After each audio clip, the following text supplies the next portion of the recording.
O objetivo dessa apresentação é falar sobre orientação de pista e alguns fatores, né, que ajudam a tomar essa decisão. E o fator principal que vai ser trabalhado vai ser a questão do vento.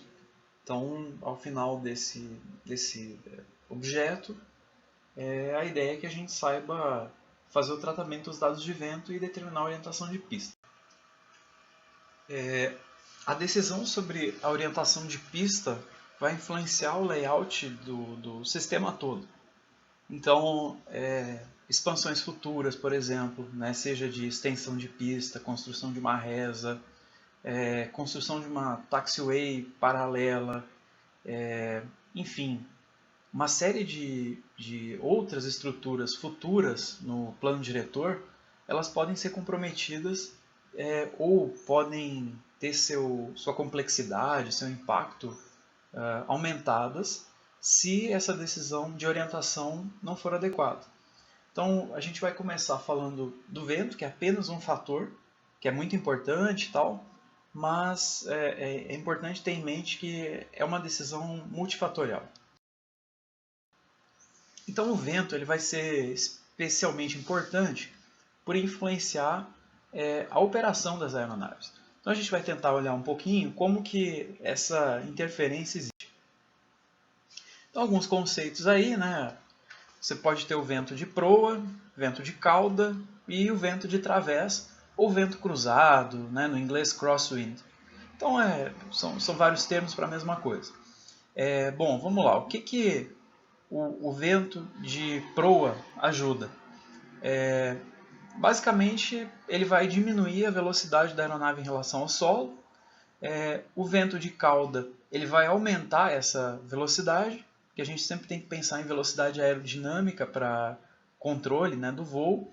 E o vento de través ele não tem vantagem nenhuma, né? Ele basicamente vai ser um fator desestabilizante. Então, se ele não existisse, seria melhor, vamos dizer assim. Mas ele é inevitável e dentro de certos limites ele pode ser facilmente contornado. Vai depender um pouco também da fase do voo. A gente tem que lembrar que pouso e decolagem, para quase tudo, né? Inclusive para a questão do vento, é a situação que a aeronave está mais exposta.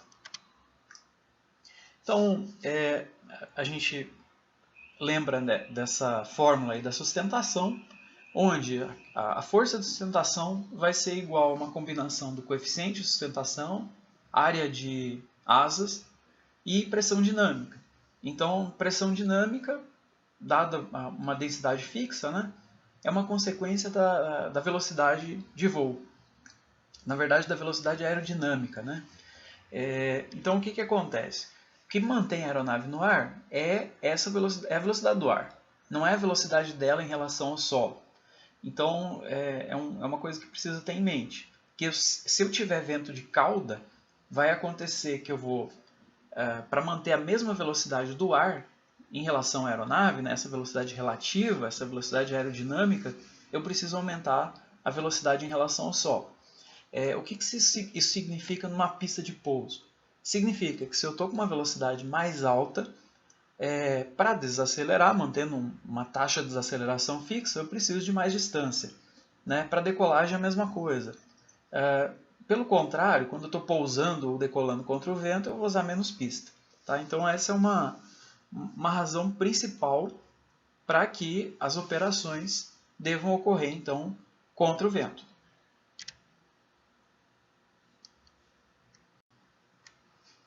Aqui a gente tem uma ilustração da influência do vento em rota. Né? Então, nessa figurinha superior aqui, eu tenho um ponto de destino, tem um ponto de origem, e vamos imaginar que foi calculado uma linha, né? Um azimuth. Eu poderia seguir um azimuth em tese que me levaria do ponto A ao ponto B. Só que se a aeronave voar com aquela orientação, né, que eu calculei inicialmente, e existe vento, o que vai acontecer? Ela vai se desviar, ela vai ser arrastada lateralmente e não vai atingir aquele ponto. Por isso que o que vai se fazer é o que a gente está vendo aqui na parte inferior da figura, onde existe um ângulo relativo ao próprio deslocamento. Então tem uma correção aí que vai ser feita em voo. A indústria náutica, né, tem esse mesmo problema aí para resolver. Depois a gente pode olhar também em pouso, né? A gente está vendo aí duas situações onde eu tenho vento cruzado, vento de través, né? E existem duas técnicas, basicamente, que são utilizadas, né, por aeronaves de asa fixa para conseguir fazer essa aproximação. Então, imagina só, para que o vento não arraste a aeronave, vamos dizer assim, nesse primeiro caso aqui, o que está acontecendo? O sistema propulsor, né, o empuxo da aeronave, ele está contrabalanceando esse vento. Então, dessa forma, dá para manter a asa nivelada e compensar a força, né, é uma questão vetorial aí, você tem uma componente que vai contrabalancear a outra. No caso da direita, o que a gente tem? Uma outra técnica, né, onde, inclinando a asa, a força de sustentação vai ser usada para gerar esse equilíbrio. Então, é uma técnica, né, um pouquinho diferente. Nesse primeiro caso aqui, o que vai acontecer? Na hora de tocar, a aeronave vai ter que girar, tá certo? Então, imagina só, já que ela vai fazer esse giro, vamos dizer assim, você tem consequências, por exemplo, sobre a largura da pista. Né? A gente já começa a imaginar o seguinte, olha, vai ser mais difícil fazer isso, o piloto tem que treinar mais, se esse vento começa a ficar muito forte, pode acontecer desvio da linha de centro, aí eu vou precisar aumentar a largura de pista. Essa é uma das razões que faz com que em pistas estreitas, que daria para operar em determinadas condições, não vai dar quando tem vento ou quando a pista está contaminada, justamente por conta dessa maior dificuldade. Aqui a gente tem uns prints do manual de voo do 737 da Continental, né? E olha só os números que são colocados aqui. Existe um valor que é demonstrado pelo fabricante. Então, teoricamente, essa aeronave pode pousar e decolar, ou nessa família aí, com 37 nós em pista seca. Tá certo? Então, isso é 37 nós de vento lateral. Não quer dizer que o vento todo tem que estar no máximo 37 nós, mas a componente ortogonal à pista de pouso e decolagem precisa ter no máximo esse valor. Em outras situações, olha só, para usar o sistema de pouso, né, o autoland, eu tenho limites menores. Né? Então, se for o vento cruzado, aí vai ser de no máximo 15 nós para usar esse sistema.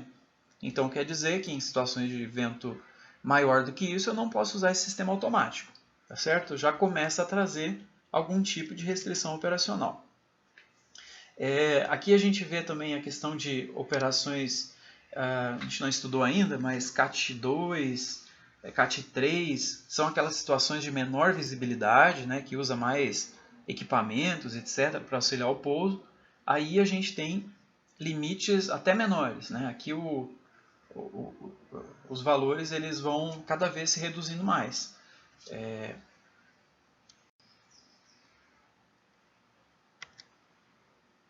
Então aqui deixei para vocês um vídeo para ver um pouquinho o aeroporto de Düsseldorf aí, para a gente ver um pouco como é que funciona essa questão de pousar com vento lateral. Então é um vídeo bem, assim, 9 minutos, bem tranquilo, é interessante para ver um pouco dessa dinâmica. Aqui temos uma sistematização das velocidades de vento de través admissíveis do ponto de vista do projeto. Então são 3 categorias, 20 nós, 13 nós, 10 nós, dependendo do modelo de aeronave. Então a gente consegue ver que o valor mínimo aqui, que o valor máximo admissível é de 20 nós. Lembrando aquela tabela do 737 lá da Continental, lá tinha um valor de 35. Então por que isso está diferente? É uma coisa que chama a atenção. A gente tem que pensar que esses valores de referência para projeto, eles são valores para o mercado, para um conjunto amplo de aeronaves, no ambiente de planejamento. Então, sempre que a gente está fazendo projeto, não é para uma aeronave. Né? Então, essa é a explicação basicamente, que podem ter outras aeronaves que têm velocidades demonstradas menores, Ou então pode ser o seguinte, que a companhia aérea ela limita, né? Ela não quer ter danos na aeronave. Então ela vai lá e limita, olha, a gente não vai operar com um vento de través maior do que tantos nós, porque isso pode trazer um risco, um desgaste, né, à aeronave e assim por diante. Então, por isso que a gente tem aqui valores mais baixos, mas são a nossa referência de projeto. Bom, então como é que se classifica as aeronaves? Com base no comprimento básico de pista. O comprimento básico de pista, definido lá no RBAC 154, ele se baseia no peso máximo de decolagem, nível do mar, condições atmosféricas normais, ar parado, declividade nula. Quer dizer, é uma série aí de condições que precisam ser observadas para que a gente leia o comprimento básico de pista da aeronave. Então ele não tem nada a ver com operação, ele é um valor de tabela, vamos dizer assim, né? Ou operação em uma condição bem específica. Então se a gente pega uma determinada aeronave, vai ser possível consultar, né, através dos ábacos, ou mesmo em tabelas, a partir de autoridades de certificação, como diz aí o próprio RIBAC, e aí a gente consegue fazer a consulta. Aqui temos o ábaco então do 737-800, todas aquelas condições lá que foram colocadas, né, ISA, nível do mar, peso máximo de decolagem, e aí a gente consegue fazer a leitura, que seria aí em torno de 2.350 metros para o 737-800. No entanto, a ANAC ela tem uma tabela que tem a ver aí com a certificação dos aeroportos e assim por diante, e ela tem uma série de características das aeronaves, incluindo o CBP. Então, se a gente consulta lá, os valores eles são um pouco menores. Tá? Isso aí acontece, às vezes, por conta de condições de operação um pouquinho diferentes, setup de flap, de motor. Então, pode ser isso, né, que explica essa diferença aí. Mas, de qualquer forma, não muda nada a classificação. Lembram lá que é acima de 1.500, então nem faz muita diferença qual o valor que eu olho. Então, eu tenho aí que o vento de través tolerável, pelas regras ICAO-ANAC, aí, que é o que a gente utiliza, vai ser de 20 nós, porque tem um comprimento básico de pista maior do que 1.500 metros. Vamos dar uma olhada no que acontece então classificando essas aeronaves. Eu teria aí, por exemplo, um Cessna, né, um 72, aí, que é bastante utilizado para treinamento, ele cai nessa categoria. O Pilatus PC-12, que muitos até fizeram, né, naquela atividade 1, ele cai nessa primeira categoria. O ATR-42, que é utilizado na aviação comercial, né, se não me engano a MAP está utilizando essa aeronave, tem mais ou menos uns 40 assentos. Depois a gente tem a faixa dos 13 nós, olhando lá para a tabela, para o comprimento básico de pista. O ATR-72, que inclusive opera aqui em São José, né, pela Azul, ele cai nessa faixa. Depois na faixa dos 20 nós, caem as aeronaves maiores, né, a família 170, aí, enfim, da Embraer, né, o 737 ou um A330, por exemplo, todos estariam aí nessa mesma categoria. Olhando para a FAA, que é o órgão americano, né, que cumpre mais ou menos os papéis da nossa ANAC, tem uma certa equivalência, mas não é exata essa equivalência, eles têm um sistema completamente diferente de classificação, onde depende se você está olhando para a pista de táxi ou para a pista de pouso-decolagem, as classificações deles são mais complexas, né? Mas eles têm mais categorias. A gente pode ver aí que vai de 10,5, tem uma categoria de 13, 16, 20. E o que eles olham para fazer essa classificação aí no RDC, né? Em A1, B1, etc. Eles vão olhar velocidade e aproximação, enquanto a gente olha comprimento básico de pista.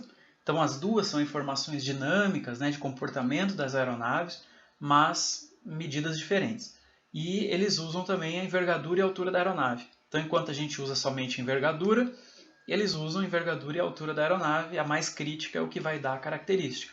Então tem que olhar todas essas combinações aí, para em cima disso classificar a aeronave e aí sim descobrir qual que é o componente de vento cruzado admissível. Podem ver que a faixa de variação é basicamente a mesma, né, dos 10 aos 20. Fazendo a classificação daquelas mesmas aeronaves Pelo critério agora da FAA, para a gente ter um comparativo, olha como mudou. O Pilatus PC-12 estava lá na faixa dos 10 nós, agora ele fica numa faixa de 13. Né? O Cessna lá ficou na mesma. O ATR-42 pulou de faixa, né? Aqui ele está tendo um valor admissível de 16, assim como o ATR-72 também, os dois ficaram na mesma faixa. E essas outras aeronaves aí, o Embraer e o 737, eles estão na categoria de 16 ao invés de estarem na categoria de 20, como estariam no caso da ICAO. Tá certo? Então, eles têm um limite um pouquinho menor na regra da FAA. E aeronaves de porte maior, então, elas caem na categoria dos 20. Então, só para a gente ter uma ideia aí dessas variações que acabam acontecendo, tem sempre uma certa arbitrariedade, né, por conta de você usar uma regra geral para todo mundo. Aqui pode ser visto o aeroporto de Heathrow, né, lá de Londres, em 1945, né, com foto aérea. E o que dá para perceber aí?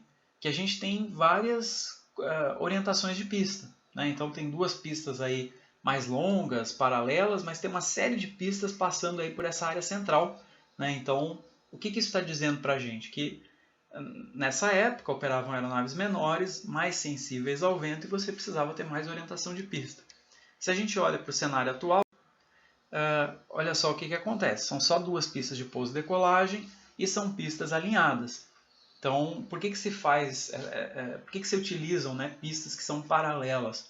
Porque você tem um ganho de capacidade, você pode usar elas simultaneamente, desde que exista um distanciamento mínimo, né, um sistema de controle de tráfego que consiga dar suporte, mas aí você consegue aumentar a capacidade.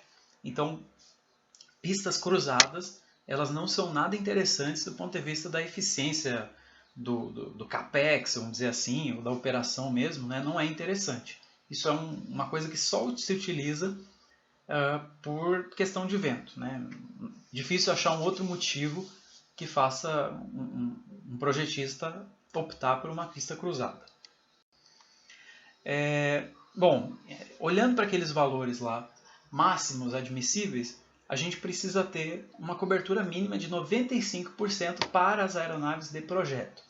Significa o seguinte, que se eu olhar as horas lá do ano de operação, em 95% do tempo, o vento de través precisa ser menor do que aqueles limites colocados. Então, se eu estou fazendo uma pista para Cessna 172, vai ser mais difícil, tá certo? Se eu estou fazendo para um ATR-72, começa a ficar um pouco mais fácil. Para um A320, para um 737, vai ser um pouco mais fácil de encontrar essa cobertura mínima.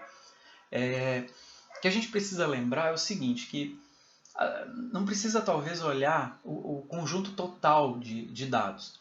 Você vai ter épocas do ano, por exemplo, que você tem nevoeiro. Por que você vai pegar situações específicas para fazer um projeto para um aeroporto de aviação geral que nunca vai operar naquelas condições que tem nevoeiro? Então, a condição lá de vento que tem naquela situação não interessa muito, tá certo?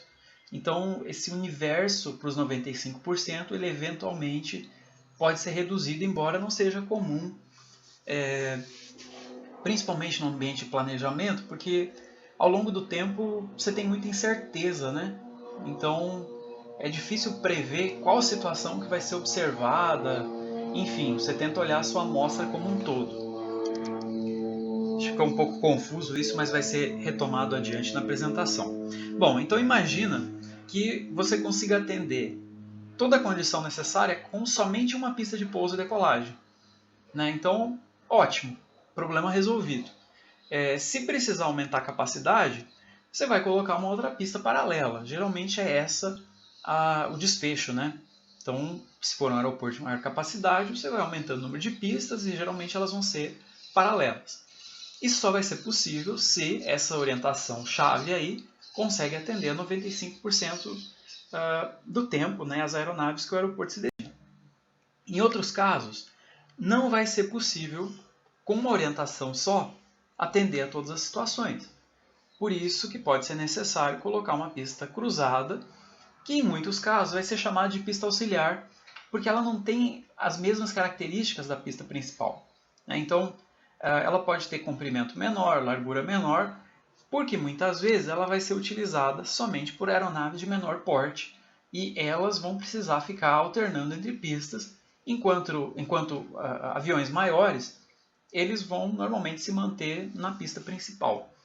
Não é uma regra, né? Imagina que o 737 precisasse de orientações diversas, então as duas pistas teriam a mesma categoria, mas eventualmente são as aeronaves menores que vão precisar dessa ajuda aí, né, de ter uma pista auxiliar para poder operar uma parte maior do tempo. Bom, então, lembrando que o sentido de operação, né, de pouso-decolagem, predominantemente vai ser contra o vento. Claro que existe um limite, né, a gente tem que imaginar que o vento vai ficar oscilando aí, principalmente ventos mais fracos, ventos calmos, né, eles praticamente sopram em todos os sentidos, né? Você tem uma faixa que é fuse, vamos dizer assim. Então o que se faz é manter a operação mesmo com um ventinho de cauda, com um pouquinho de vento. Normalmente o operador ele não vai ficar invertendo. Mas o que cria para a gente? Isso cria um cenário de sentido predominante de operação. Então esse sentido vai ser muito característico, né? Tem aeroportos que talvez você já tenha passado por eles, que você sempre aproxima e pousa do mesmo lado, né? Você eventualmente faz uma decolagem, pouso no sentido oposto, só quando o tempo está para chuva, está mudando. Então vocês já devem ter notado isso.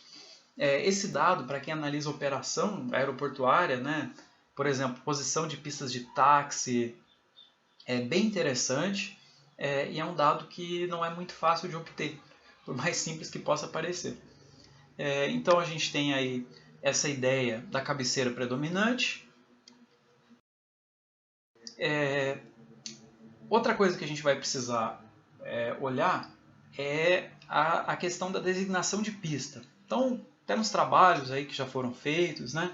Vocês começam a ver a pista 0927. O que significa isso? Por que se chama a pista dessa forma?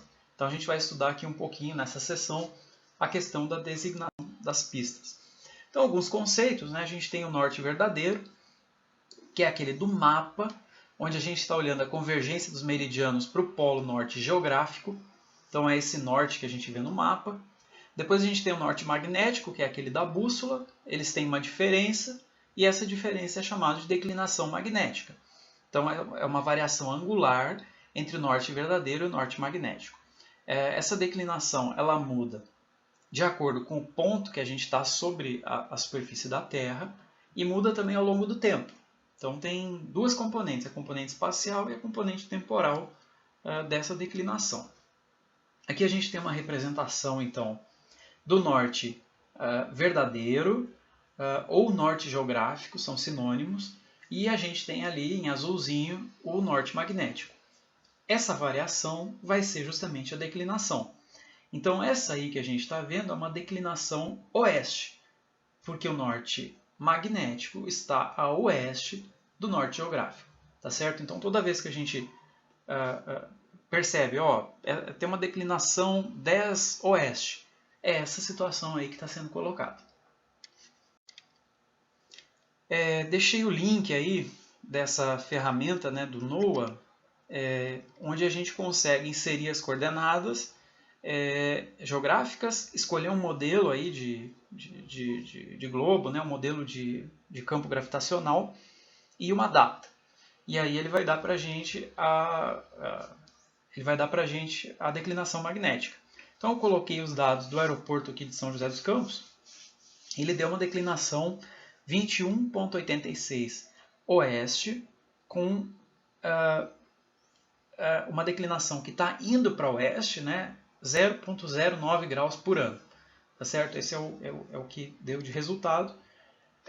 Quando eu comparo ali com a carta ADC, que a gente aprendeu a consultar, ela vai me mostrar uma variação de 22 graus oeste em 2018. Então, podem perceber que os valores são bem próximos, mas tem, claro, uma pequena diferença, né? Tem a ver também com a resolução espacial desses modelos, né? Ele não é metro a metro, então eu não entendo a fundo desses modelos, mas geralmente quando você trabalha com um modelo global, ele vai ter uma certa resolução que não vai responder a cada ponto exato do território. Ele faz uma interpolação, alguma coisa desse tipo. Bom, identificando então, a gente já toma agora o norte magnético como referência. Essa é uma questão histórica, né? Pensar que a bússola ainda mas no início da aviação era um elemento essencial, então fazia todo sentido que a orientação de pista tivesse conforme a orientação da bússola. Assim o piloto poderia saber que ele está voando na orientação aproximada da pista de pouso-decolagem. Então a gente olha aí essa figurinha onde a aeronave está voando para direção 220, né, graus, tendo o norte magnético como referência, e a marcação de pista vai ser 22. Isso porque seria muito complicado você ir lá e marcar o número 220 na sinalização. É por isso que é sempre um código de 2 dígitos. Então ele vai estar sempre de 01 a 36. Podem perceber que não tem o 00, porque justamente o 36 completa, né, o ciclo. Enfim. E aí a gente tem essa condição aí. Se eu tiver uma direção magnética de 10 graus, né, a pista estiver nessa orientação, então a identificação daquela cabeceira vai ser 01. Se for de 80 graus, vai ser 08. Se for de 84,7, vai ser 08 também, porque ficou abaixo do 5. E se cair no 5 exatamente? Aí eu poderia ter em tese 13 ou 14.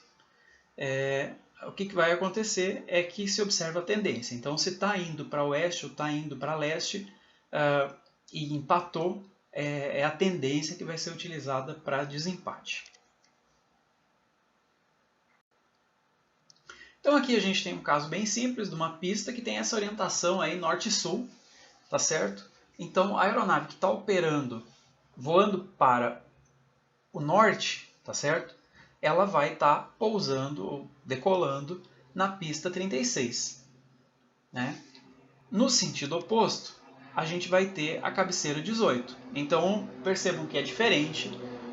Quem está operando na cabeceira 36 ou na cabeceira 18.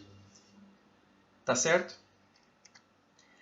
O que poderia acontecer também? Poderia acontecer que existissem duas pistas de pouso. Aí eu ficaria confuso se eu estou na 36 ou na 18, é na direita ou na esquerda. Por isso que precisa ter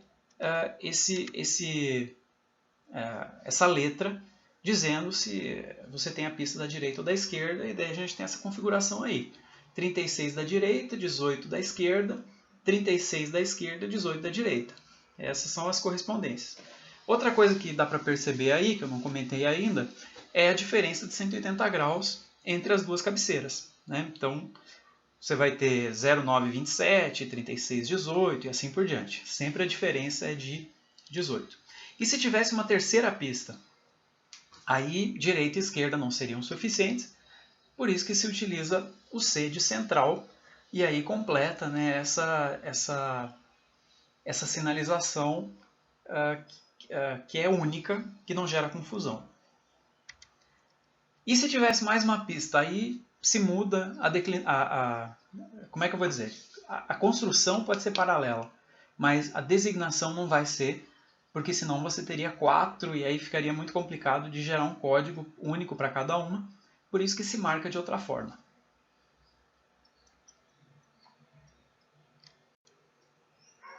Aqui a gente vê então um caso prático, isso aqui é a cabeceira 09 da direita de Guarulhos.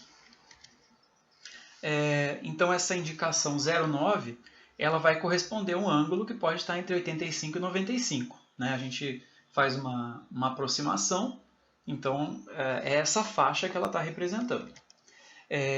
Qual é o ângulo dessa pista em relação ao norte verdadeiro? Então eu vou pegar a variação lá da carta e está me dizendo que em Guarulhos a declinação é de 21 graus para oeste. Então com essa informação eu consigo fazer a conta. 90 menos 21 vai dar aproximadamente 69 graus. Isso inclusive dá para ver aí geometricamente, né, pela indicação do norte verdadeiro ali do Google Earth, eu vejo que a pista não está 90 graus, ela está aproximadamente 70 graus, sendo essa diferença então o norte magnético. Se vocês deslocarem esse norte um pouquinho para a esquerda, um pouquinho para o oeste, para dar o norte magnético, aí sim a gente vai achar aproximadamente os 90 graus. Então, precisa lembrar que a designação de pista é pelo norte magnético. Por isso que ela não bate tanto no que a gente espera do mapa.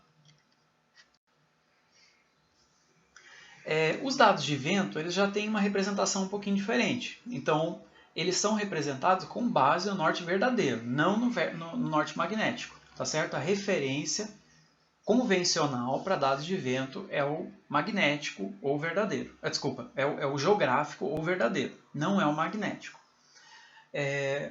Então, outra coisa, né, dos dados de vento é que o azimuth ele vai ser baseado na origem.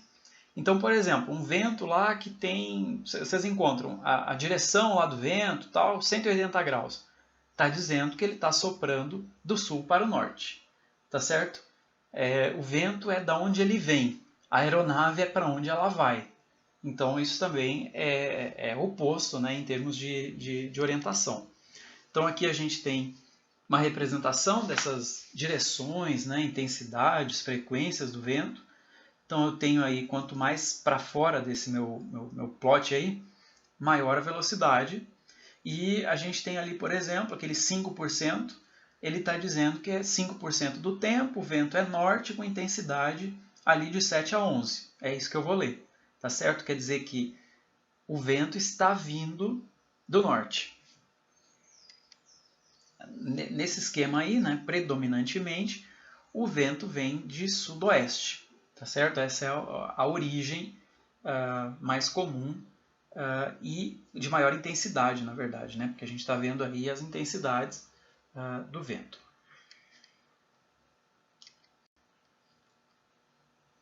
Bom, para exemplificar um pouco, a gente pega a mesma cabeceira ali de Guarulhos, 09 da direita, onde a gente já sabe que a declinação é de aproximadamente 21 graus oeste.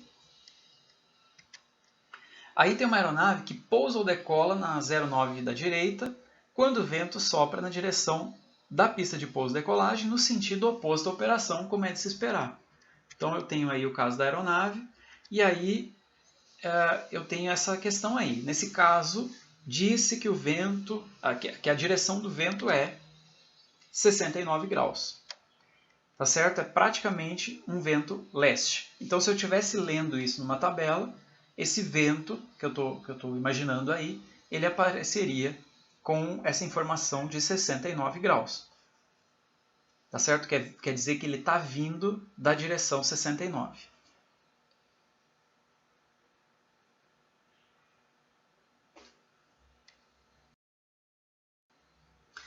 Bom, então vamos falar um pouco do anemograma, que é um método gráfico de tratar essa questão da orientação de pista. Então ele é a ferramenta clássica, vamos dizer assim, para decidir a orientação de pista. Aqui temos então o anemograma. O que a gente consegue perceber nele? Alguns valores aí, alguns setores, né, ele está todo separadinho em setores. Aí a gente tem alguns círculos representando valores de velocidade de vento e tem esses percentuais representando frequência. Então, por exemplo, lá na parte superior, aquele 0,5, indica que 0,5% do tempo o vento vai soprar ali praticamente, né, uns 15 graus mais ou menos, não fiz a conta antes, mas é alguma coisa desse tipo. Então quer dizer que o vento vem daquela direção. Ou se a gente olha exatamente para a direção norte, 0,1% do tempo o vento vem na intensidade daquele círculo da direção norte. Então é essa leitura basicamente que a gente faz. E aí eu tenho o vento calmo sendo representado pelo centro do círculo, 81% do tempo aí nesse caso o vento é calmo. Vento calmo não tem direção, porque né, é muito difícil você conseguir associar uma direção a ele, já que ele é muito fraquinho. Normalmente vento calmo é algo como 3 nós, 5 nós, varia um pouco, mas fica sempre por aí. Depois a gente tem uma faixa dos 10,5 nós, lembrando que isso aqui é um diagrama baseado no modelo da FA, que tem aquelas categorias lá que a gente discutiu antes. Depois eu tenho uma faixa de 13 nós, uma faixa de 16 nós e uma faixa então de 20 nós, que representa a última faixa. O que eu tenho aí? Uma escala onde esses círculos eles estão todos em escala. Então eu vejo que o 13 e o 16, eles estão aí, na verdade o 10,5, 13 e 16 estão bem próximos, refletindo essa escala, o 20 está um pouquinho mais distante. Então é isso que eu tô lendo.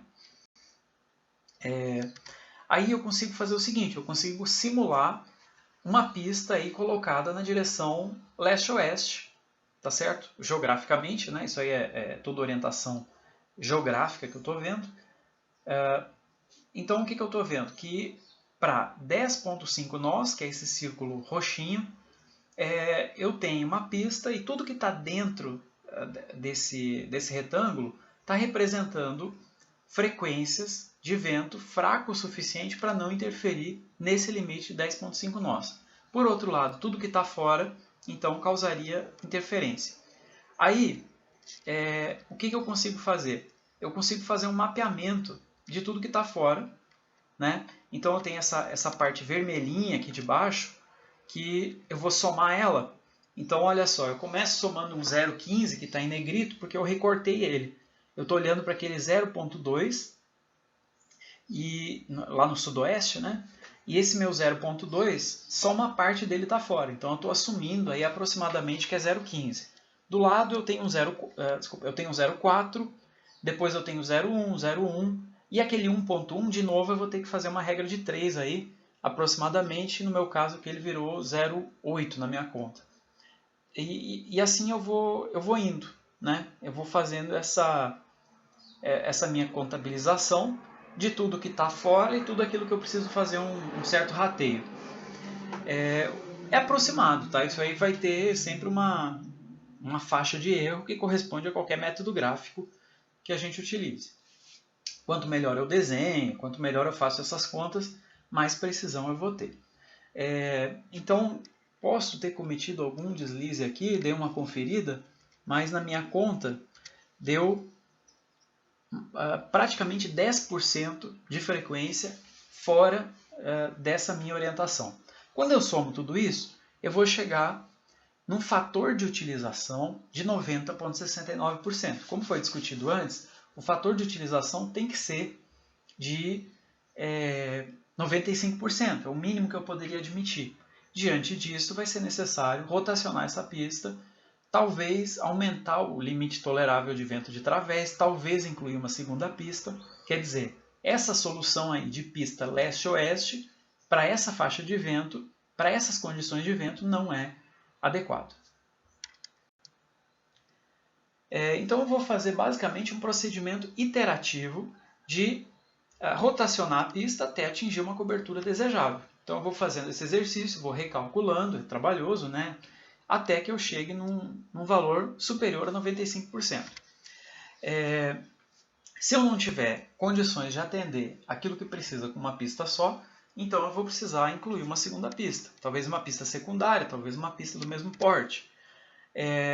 E aquilo que a gente comentou, que análises diferentes podem ser feitas para condições climatológicas diferentes. Por exemplo, se eu estou desenhando uma pista onde um Cessna 172, que tem um limite lá de 10 nós, ele só vai operar VFR diurno, eu posso olhar só os dados de vento coletados nessa condição. Não tem por que eu pegar uma condição, por exemplo, noturna, que tem vento maior, por exemplo, e levar isso em consideração. Talvez para uma aeronave lá, um 737-800, eu vou precisar fazer para ele em todas as condições. Ele tem que operar sempre. Ou no futuro. Pode ser que hoje eu nem tenha instrumentação para ele operar em condições de baixa visibilidade, mas no futuro eu quero que opere. Agora uma aeronave menor, talvez nunca ela vai operar em noturno, por exemplo. Aí eu posso fazer essa distinção. Eu posso separar meu banco de dados e fazer tratamentos diferentes. Aqui tem um exemplo de um anemograma com mais de uma pista. Então podem ver que ficou pouquinho para fora, o fator de utilização aqui está bem maior do que 95%. A ideia é sempre que a gente otimize, né? Quanto maior o valor de cobertura, melhor. A largura dos retângulos ela pode ser diferente, né? Se eu admito valores diferentes, tem uma pista lá que vai ser para um 737-800, ela vai ter 20 nós, né? A largura, vamos dizer assim, desse retângulo aí. Se ela for para um Cesium 7.2, ela vai ter então 10 nós. Aqui é como eu chego da tabela de frequências no diagrama. Então podem dar uma estudadinha aí nessas referências, mas basicamente eu preciso montar uma tabela, calcular os percentuais e trazer eles então para o meu diagrama. Tá? É basicamente isso aí.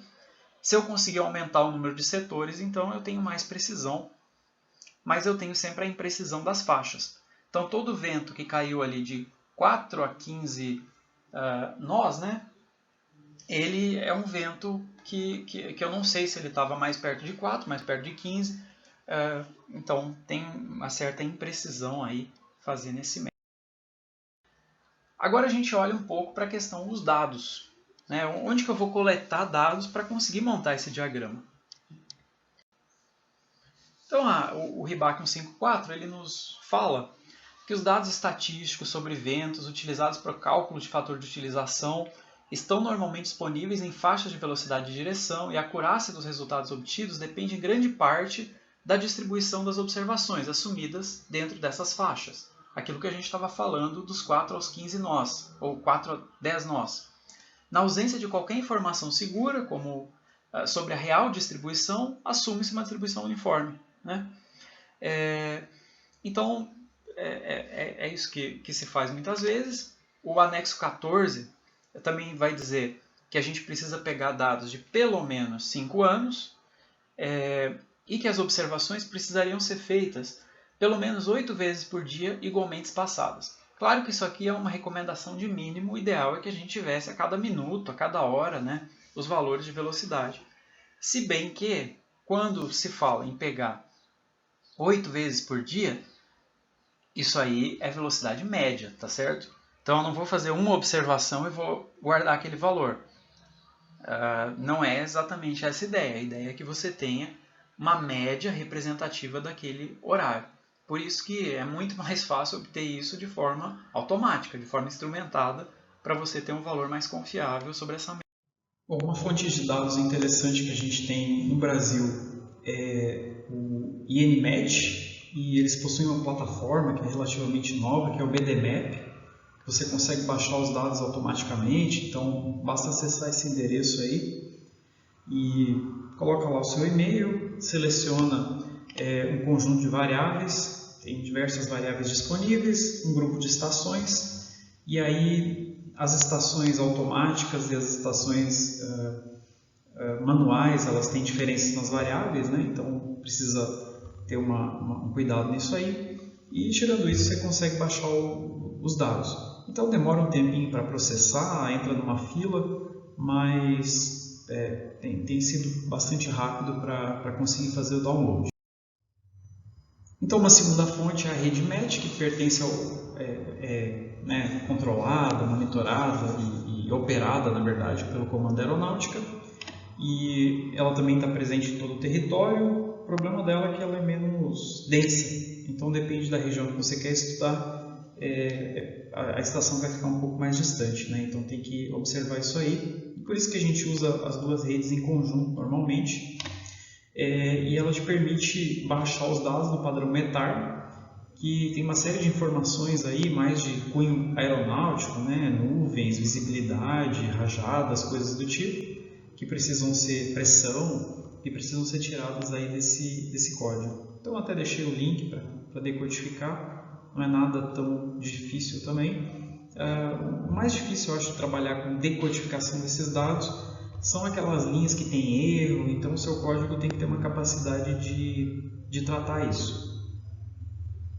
E, bom, falei dessas duas redes no Brasil, mas claro que existem outras estações também, que são controladas, por exemplo, pelos órgãos estaduais, por empresas privadas. O pessoal da energia eólica costuma fazer medições também por um certo período, para ver em que região que vale a pena instalar esses geradores de energia. Claro que como o propósito é um pouco diferente e às vezes é muito localizado, é difícil a gente ter acesso. Então eu cito essas duas redes aí que são as principais. Para fazer essa consulta, eles disponibilizam um aplicativo, que é esse RedMet API. Tá o link aí também, eu posso baixar esse aplicativo e aí eu vou marcar lá quais aeródromos que eu quero, qual o período, que tipo de informação que eu quero baixar. Aqui vocês podem ver uma tabela onde eu estou baixando dados METAR para o aeroporto de Florianópolis. Então é só realizar a consulta, trocar as datas e ele vai baixar isso aí e eu vou poder salvar no formato TXT, depois é só renomear para CSV e eu estou com um arquivinho que é bem tranquilo de tratar em R, Python, etc. Bom, além, claro, do vento, das rajadas, eu tenho informações aí também sobre visibilidade e coisas desse tipo. Uma terceira fonte é o Mesonet, de uma universidade americana, eu deixei o link aí, e do Brasil a gente tem a rede MET, né? Então você consegue acessar ela já decodificada.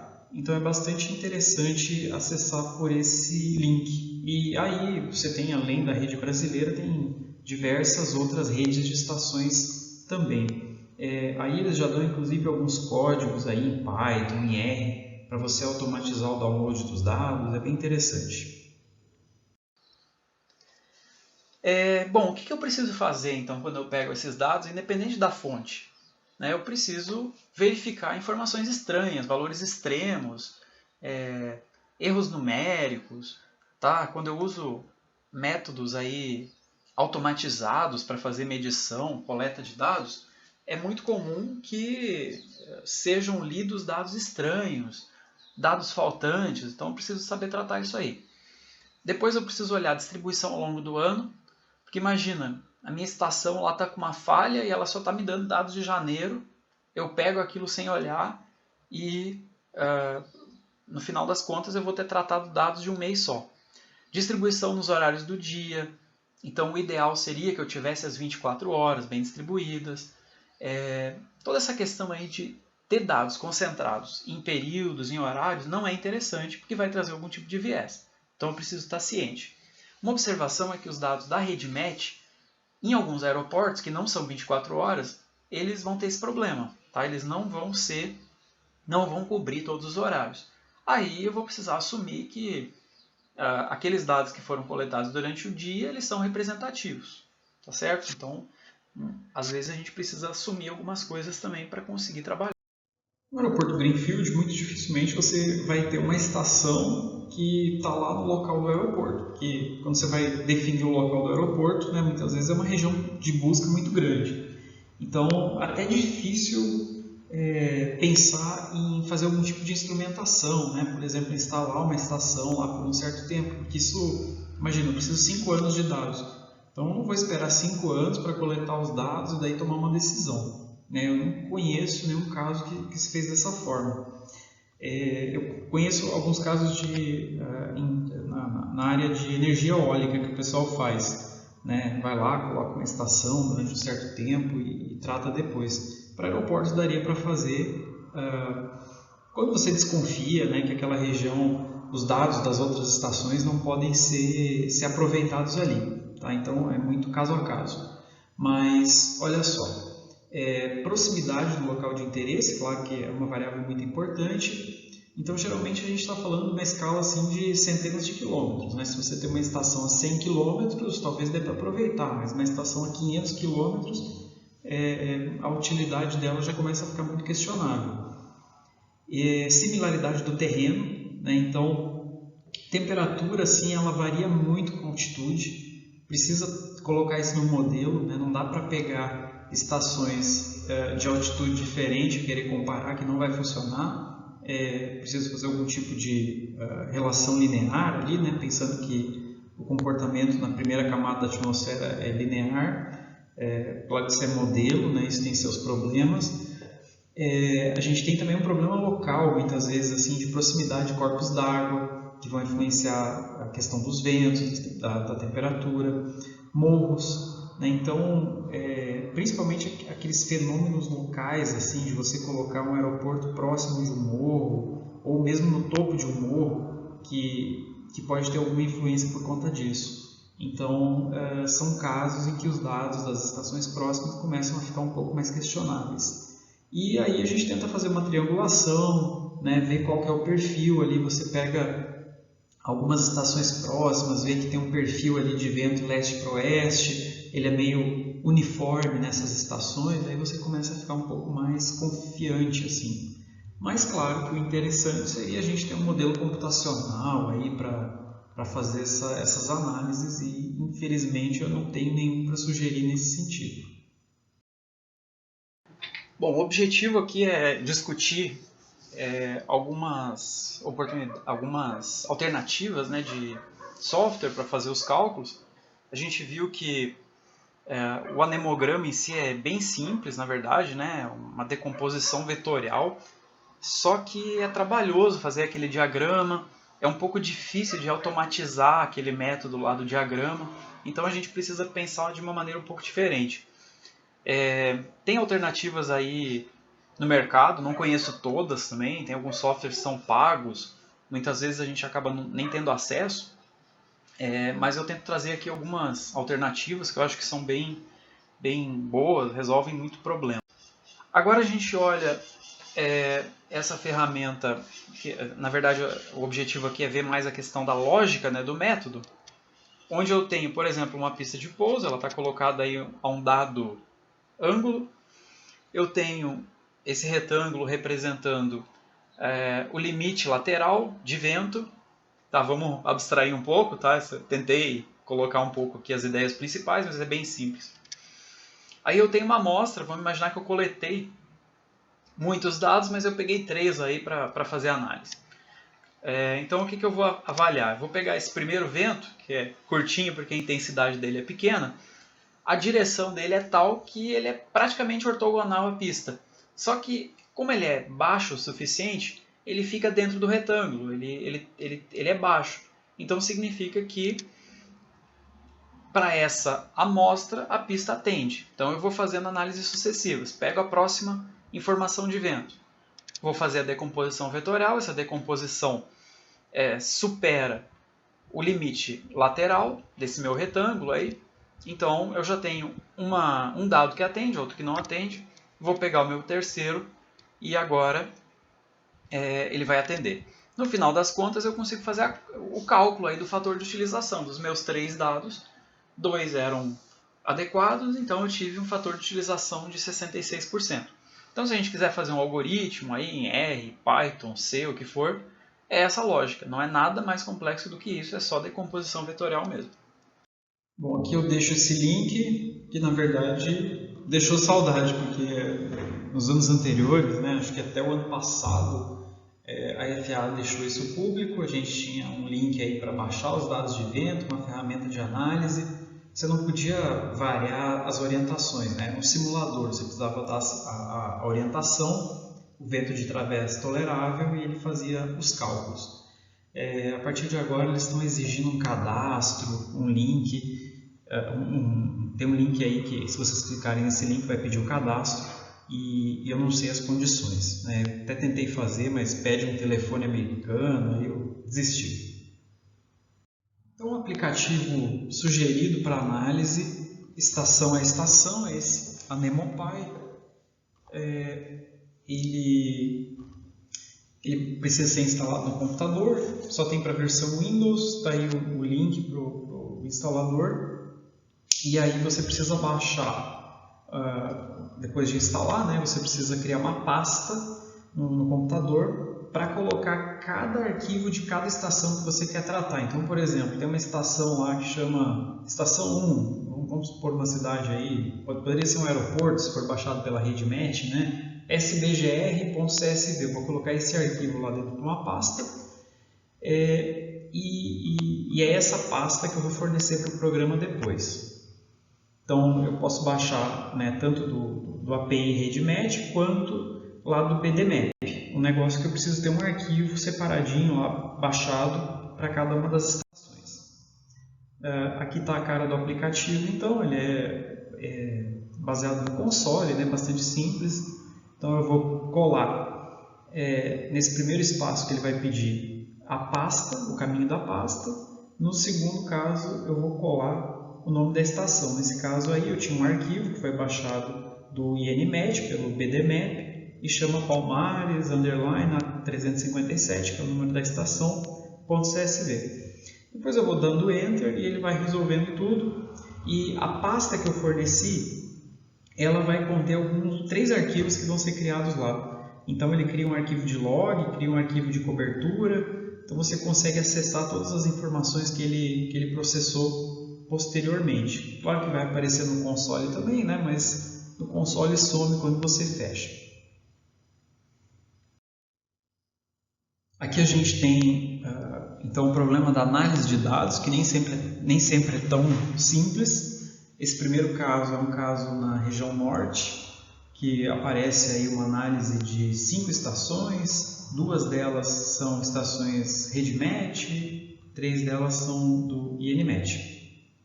E basicamente o que a gente está vendo aí é que em qualquer direção de 0 até 180 graus, você consegue obter 98%, 99%. Então não faz sentido ficar otimizando a orientação de pista aí. Você pode deixar isso não restritivo, né, quando você for definir ali a orientação. Então não é uma variável importante, ela foi afastada com segurança, a menos que tenha uma condição muito local ali no sítio, né, que possa inspirar uma preocupação.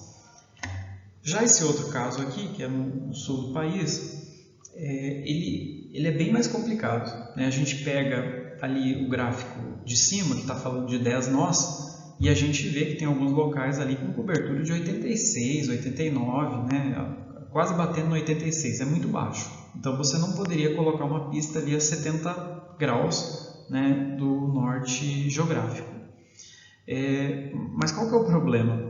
Que é aquela história de você não ter uma estação no local específico que você está implantando a pista. Então eu preciso me basear em estações próximas. Aí eu olho para as outras estações, tem 2 que estão me dizendo que eu estou acima de 95 em qualquer direção, e as estações de Clevelândia e Novo Horizonte estão dizendo o contrário, né? Clevelândia está dizendo que cai de 95 se eu pego entre 70 graus e 150 graus. Então eu deveria evitar essas direções olhando Clevelândia. Já olhando Novo Horizonte, cai abaixo de 95, entre 30 e 110. Tá? Então, se eu olho conjuntamente, isso aí está me dizendo que se eu evitar as direções entre 30 e 150 ali aproximadamente, então eu estou evitando o problema de ter uma condição de ventos desfavorável. Aí o que eu vou olhar? Esse aeroporto específico estava sendo feito para o 737-800, então o limite de vento de través dele é de 20 nós. Esse de 10 ele acaba sendo bastante restritivo. Então por que a gente olhou de 10? Porque eventualmente aquela pista vai operar aeronaves menores. Então eu não quero dar uma cobertura adequada para a aeronave de projeto e ser desastroso para as aeronaves menores que podem operar ali também. Então, pensando nisso, o que pode ser uma decisão interessante? Olha, eu não preciso restringir a orientação de pista, eu consigo atender 95 para 20 em qualquer direção. Né? Se a gente olha o gráfico de baixo, que está para 13 nós, eu estou acima de 96 em qualquer direção, então está super tranquilo. Mas, lá na escolha de sítio, se eu puder evitar uma orientação entre 40 ali e 150, isso é interessante. Então você pode deixar como um critério mais flexível, né? Se der para atender, atende, se não der, e for encarecer a obra e trazer outros problemas, aí você deixa isso fora. Então tem todo um processo aí de tomada de decisão que precisa ser considerado. Falar um pouco então de outros fatores que precisam ser levados em consideração, né? Talvez o mais óbvio para a gente vai ser o de topografia. E aí eu volto lá ao sudoeste do Paraná, a gente tem aí o aeroporto de Pato Branco. Então podem perceber, não sei se dá para ver bem nessa imagem, mas a pista ela se conforma exatamente a essa topografia que a gente tem. Então se eu quisesse aumentar um pouco o comprimento da pista, eu já teria que fazer aterros gigantes. Aí nesse caso nem é possível porque tem ocupação urbana já, né, muito densa na vizinhança imediata do aeroporto. Então mesmo que você faça um cálculo de orientação de pista, nem sempre dá para seguir à risca, né, aquelas definições, porque pode ter uma barreira topográfica. Então imagina essa pista aí, fazer ela com 90 graus. Imagina girar ela em 90 graus, o que vai acontecer? Né? A quantidade de aterro aí que você teria de corte de aterro que você teria que cair vai ser gigante. Então isso aumenta o custo do projeto, aumenta impactos ambientais, né? É indesejável. Outra coisa que tem que imaginar é a questão de ampliação.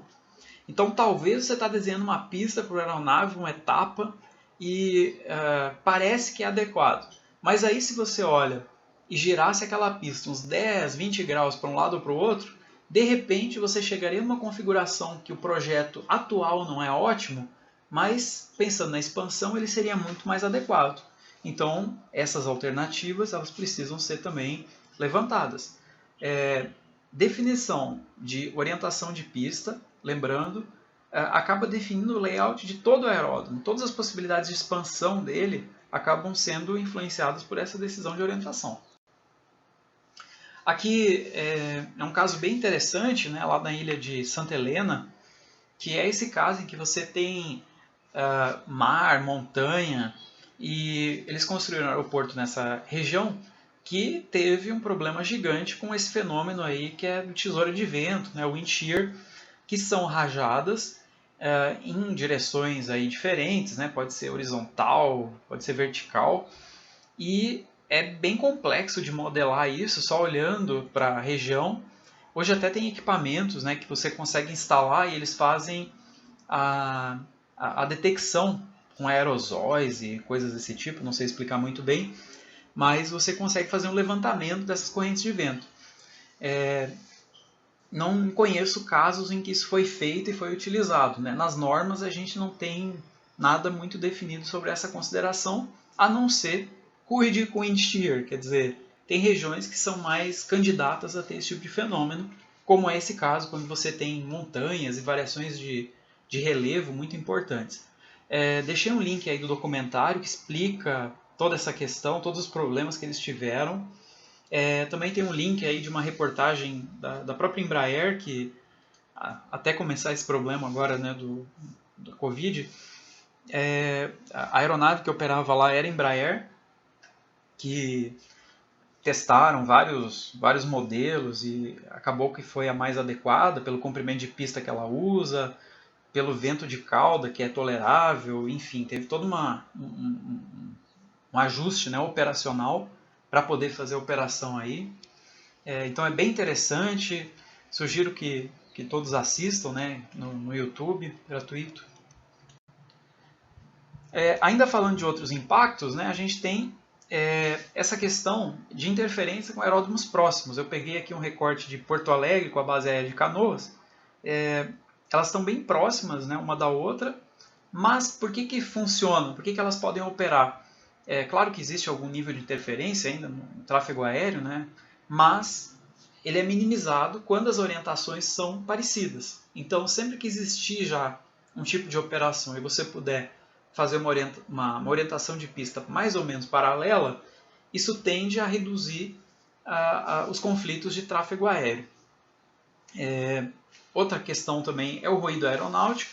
Então, dependendo da região, você consegue girar a pista, né, escolher uma orientação diferente e você consegue escapar desse problema do ruído aeronáutico. Você consegue passar por cima da casa de menos gente. Basicamente é isso. Claro que tem modelos sofisticados para fazer esse tipo de simulação. O próprio plano básico do zoneamento de ruído para aeródromos menores, né, ele serve também, a gente ainda vai ver isso na disciplina. Poderia citar também a questão de obstáculos ao espaço aéreo. Isso também vai ser visto em outro momento no curso, mas basicamente você pode ter um morro, alguma coisa desse tipo, e a orientação de pista vai dizer muito sobre as interferências, né, em termos de gabaritos de proteção. Aqui a gente tem então a bibliografia, basicamente foram normas aí que foram utilizadas, o livro do Oronjeff, que é bem interessante também, e É isso, com isso a gente finaliza esse objeto.